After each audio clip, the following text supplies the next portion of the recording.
스타 강사 설민석 씨의 역사 강의가 지금 세간의 논란입니다. 내용은 이렇습니다. 3.1운동 때 민족 대표들이 독립선언서를 낭독한 장소죠. 태화관을 지금으로 치면 룸살롱 같은 곳이었다. 거기에 모여서 33인이 낮술을 먹기 시작한 거다. 거기에 모인 이유도 마담인 주옥경과 손병희가 내연 관계였기 때문이다. DC를 해준다고 하고 안주를 하나 더 준다고 오라 그랬는지도 모르겠다. 이런 강의를 한 겁니다. 민족대표 33인의 대다수가 3.1운동 이후에 변절했다는 내용도 덧붙였는데요. 후손들이 지금 단단히 화가 났습니다. 민족대표 33인 가운데 손병희 선생의 외손자죠. 33인 유족회 정유원 회장 직접 만나보겠습니다. 정 회장님 안녕하세요. 예, 안녕하세요. 이번 논란이 지금도 진행 중인데 여러 가지 생각이 유족들 드시겠어요? 이거 너무 한탄스럽고 세상에 어떻게 이런 일을 갖다가 도대체 이해가 안 갑니다. 이해가 안 가는 상황. 젊은 학생들을 상대로 역사 강의를 하는 사람이면 예. 자라나는 아이들한테 올바른 역사 인식을 좀 알려주고 그렇게 해야 될 텐데 아무리 학생들한테 흥미 위주로 가르친다고 해도 예. 없는 사실을 만들어내서 젊은 학생들한테 가르친다는 것은 크게 잘못된 것입니다. 하나하나 그럼 좀 짚어보죠. 먼저 33인의 독립운동가들이 모인 태화관을 우리나라 최초의 룸사롱이다 이렇게 표현을 했는데 이건 어떻게 생각하세요? 이거를 이제 33인을 갖다 좀 폄하하기 위해서 그런 건지 아니면 흥미주로 한다고 그렇게 했는지 모르겠어도 예.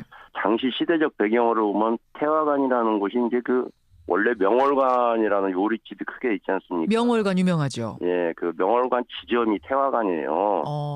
당시에는 태화관이 되기 전에는 매국노 이완용이 별장이었답니다. 예.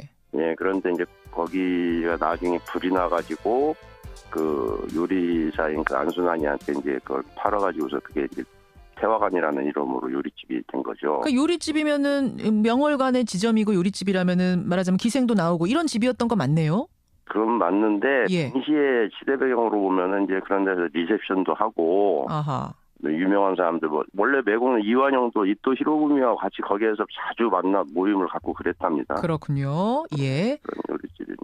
근데 굳이 왜 거기 모이셨을까 이 부분인데. 이제 그게 모이게 된 동기가 원래는 3월 1일 날 2시에 이제 탁골공원에서 독립선언서를 낭독하시고 시민들하고 같이 만세운동을 하기로 했는데 그 전날 2월 28일 날 저녁에 그 손병희 할아버지 이제 자택에서 24분이 모임을 갖습니다. 다시 급하게. 그러니까 탁골공원에서 이 33 민족대표가 가서 모이면은 학생들이 많이 모이고 시민들도 많이 모인 상태에서 거기서 독립선언서를 낭독하고 만세를 하면은 너무나도 흥분한 상태가 되기 때문에 거기에 보고 있는 일경이라든지 당시에 헌병이라든지 수만 명들이 있는데 걔네들이 와서 어떤 일이 날지 어떻게 알겠습니까? 무자비한 진압도 있을 것 같고 더군다나 3.1운동 정신이 비폭력이고 평화적인 운동이지 않습니까? 그렇죠.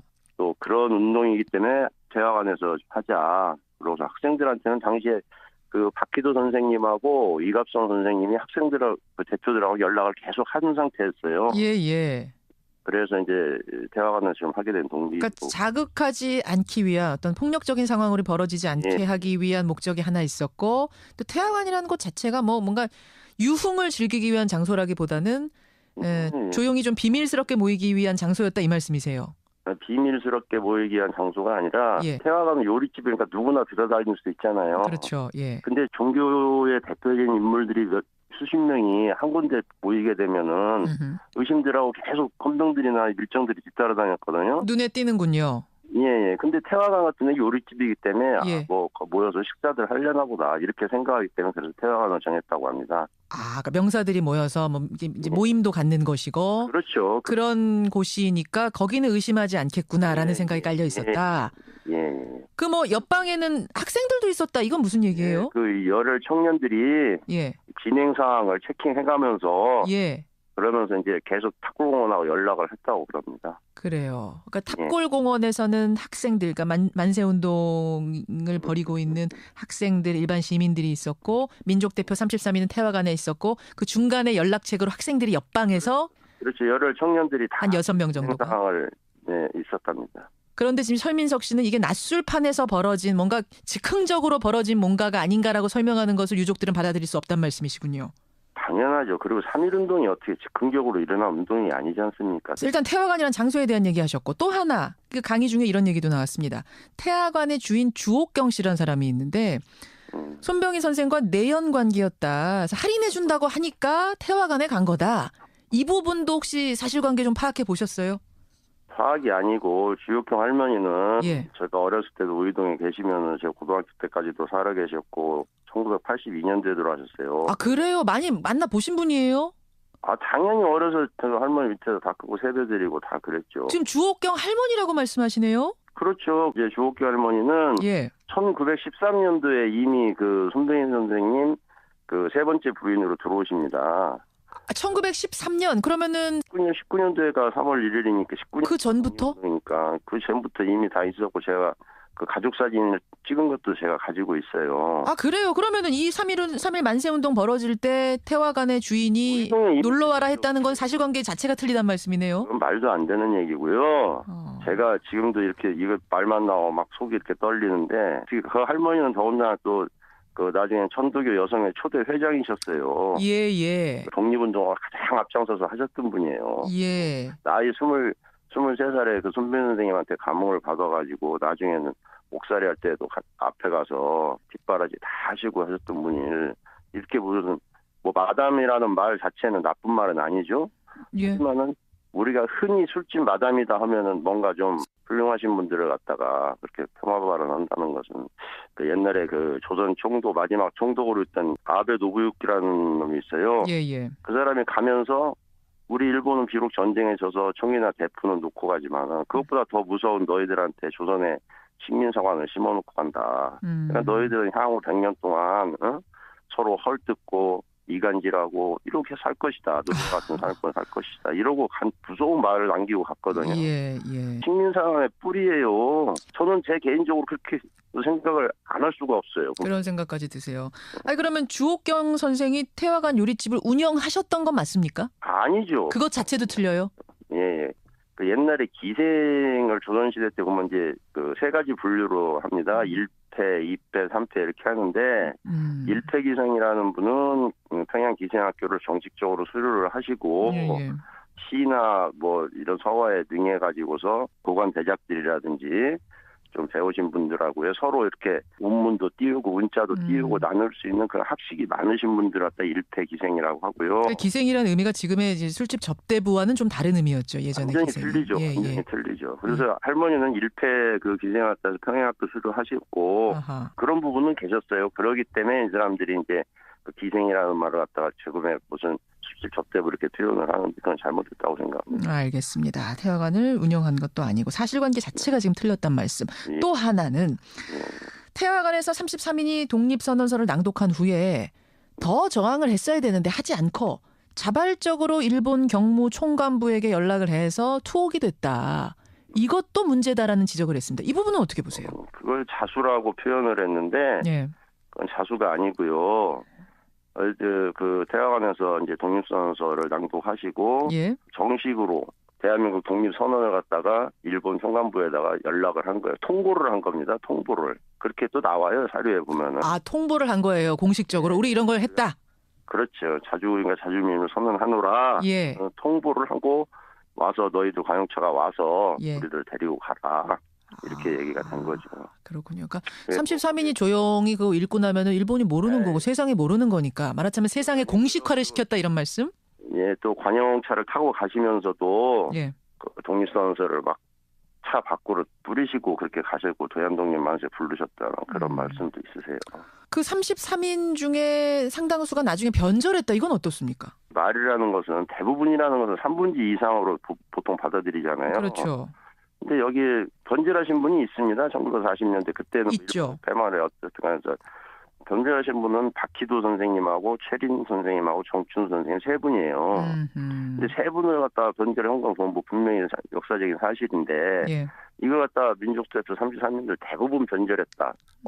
심하게 또 표현하는데도 뭐 한용운 선생 하나만 않고 다 변절했다. 이런 말이 안 되는 얘기죠. 있을 수가 없는 일이에요. 예. 그러니까 지금 사실 역사라는 거는 해석을 좀 다양하게 할 수는 있습니다. 해석의 여지는 있지만. 당연합니다. 이 경우는 그 도를 넘어섰다라고 보시는 거예요. 그렇죠. 논란이 있자 이제 설민석 씨가 해명을 했습니다. 그날의 사건, 그러니까 3.1운동, 3.1 만세운동이 있었던 그날 사건 자체에 대한 견해일 뿐이지 이게 민족대표 33인이 했던 모든 업적을 폄훼하려는 의도는 없다. 상처받으신 분들께 깊은 사과의 말을 전한다. 이런 일종의 성명서를 냈는데 어떻게 생각하세요? 내기 전에요. 예. 저희가 이거 모두 한국사라는 책을 나온 걸 보고 발견을 하고 예. 회사에다 전화를 했죠. 그랬더니 그 A4 용지 2장 정도로 팩스를 보내왔어요. 예, 지금 제가 말씀드린 이 내용이 담긴. 예. 재미있게 전달하려는 과정에서 뭐 검증하지 못하고 뭐 표현이 좀 지나쳤다 이렇게 하는데. 예. 자 보세요. 표현이 지나친 거하고 예. 역사를 왜곡하는 거하고는 차이가 많잖아요. 아하. 그리고 이것은 더군다나 명예훼손이에요. 사자 명예훼손입니다. 예. 어떤 뭐 행패를 부렸다는 등 술을 자시고 일본 경시청에 전화해서 나 병이야. 와서 다시 술 취했는데 와서 데리고 가.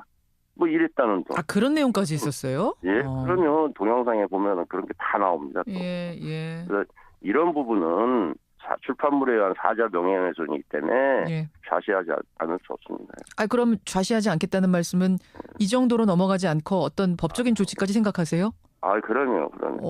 저 민형사상의 책임을 분명히 물을 겁니다. 알겠습니다. 손병희 할아버님이 이번에 이 해프닝을 하늘에서 보신다면은 뭐라고 하실까 모르겠어요.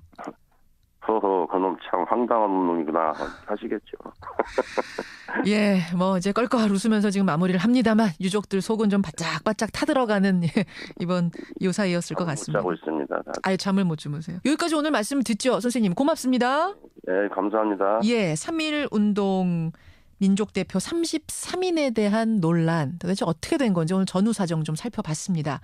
유족 중에 한 분 정유원 씨 만났습니다.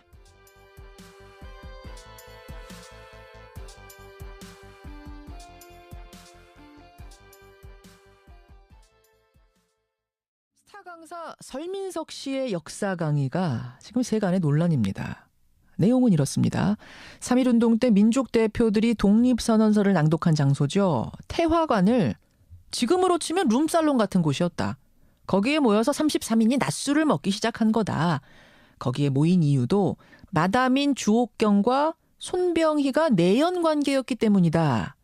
DC를 해준다고 하고 안주를 하나 더 준다고 오라 그랬는지도 모르겠다. 이런 강의를 한 겁니다. 민족대표 33인의 대다수가 3.1운동 이후에 변절했다는 내용도 덧붙였는데요. 후손들이 지금 단단히 화가 났습니다. 민족대표 33인 가운데 손병희 선생의 외손자죠. 33인 유족회 정유원 회장 직접 만나보겠습니다. 정 회장님 안녕하세요. 예. 더군다나 3.1운동 정신이 비폭력이고 평화적인 운동이지 않습니까? 그렇죠. 또 그런 운동이기 때문에 대화관에서 하자. 그래서 학생들한테는 당시에 그 박희도 선생님하고 이갑성 선생님이 학생들하고 그 대표들하고 연락을 계속 하는 상태였어요. 예. 그래서 이제 대화관에서 좀 하게 된 동기고. 그러니까 자극하지 않기 위한 어떤 폭력적인 상황으로 벌어지지 않게 하기 위한 목적이 하나 있었고 또 대화관이라는 것 자체가 뭔가 유흥을 즐기기 위한 장소라기보다는 조용히 좀 비밀스럽게 모이기 위한 장소였다 이 말씀이세요. 비밀스럽게 모이기 위한 장소가 아니라 태화가면 요리집이니까 누구나 들어다닐 수 있잖아요. 그렇죠. 예. 근데 종교의 대표적인 인물들이 수십 명이 한 군데 모이게 되면은 의심들하고 계속 혼동들이 있어도 당시 시대적 배경으로 보면 태화관이라는 곳이 이제 그 원래 명월관이라는 요리집이 크게 있지 않습니까? 명월관 유명하죠. 예, 그 명월관 지점이 태화관이에요. 당시에는 태화관이 되기 전에는 그 매국노 이완용이 별장이었답니다. 예, 그런데 이제 거기가 나중에 불이 나가지고 그 요리사인 그 안순환이한테 이제 그걸 팔아가지고서 그게 이제 태화관이라는 이름으로 요리집이 된 거죠. 그러니까 요리집이면은 명월관의 지점이고 요리집이라면은 말하자면 기생도 나오고 이런 집이었던 거 맞네요. 그건 맞는데 당시에 시대 배경으로 보면은 이제 그런 데서 리셉션도 하고. 유명한 사람들 원래 매국노 이완용도 이토 히로부미와 같이 거기에서 자주 만나 모임을 갖고 그랬답니다. 그렇군요. 예. 그런 요리집입니다. 근데 굳이 왜 거기 모이셨을까 이 부분인데. 이제 그게 모이게 된 동기가 원래는 3월 1일 날 2시에 이제 탁골공원에서 독립선언서를 낭독하시고 주민들하고 같이 완세운동 하기로 했는데 그 전날 2월 28일 날 저녁에 그 손병희 할아버지 이제 자택에서 24분이 모임을 갖습니다. 다시 급하게. 그러니까 탁골공원에서 이 33 민족대표가 가서 모이면은 학생들이 많이 모이고 시민들도 많이 모인 상태에서 거기서 독립선언서를 낭독하고 완세를 하면은 너무나도 흥분한 상태가 되기 때문에 거기에 보고 있는 뭐 일경이라든지 당시 허엄동이라든지 수만 명들이 있는데 걔네들이 와서 어떤 일이 날지 어떻게 알겠습니까? 무자비한 진압도 있을 것 같고. 안녕하세요. 이번 논란이 지금도 진행 중인데 뭐 여러 가지 생각이 유족들 드시겠어요? 이거 뭐 너무 한탄스럽고 세상에 어떻게 이런 일을 갖다가 도대체 이해가 안 갑니다. 이해가 안 가는 상황. 젊은 학생들을 상대로 역사 강의라는 사람이면 자라나는 아이들한테 올바른 역사 인식을 좀 알려주고 그렇게 해야 될 텐데 아무리 학생들한테 흥미 위주로 가르친다고 해도 없는 사실을 만들어내서 젊은 학생들한테 가르친다는 것은 크게 잘못된 것입니다. 하나하나 그럼 좀 짚어보죠. 먼저 33인의 독립운동가들이 모인 태화관을 우리나라 최초의 룸사롱이다 이렇게 표현을 했는데 이건 어떻게 생각하세요? 이거를 이제 33인을 갖다 좀 폄하하기 위해서 그런 건지 아니면 흥미주로 한다고 그렇게 했는지 모르겠어요.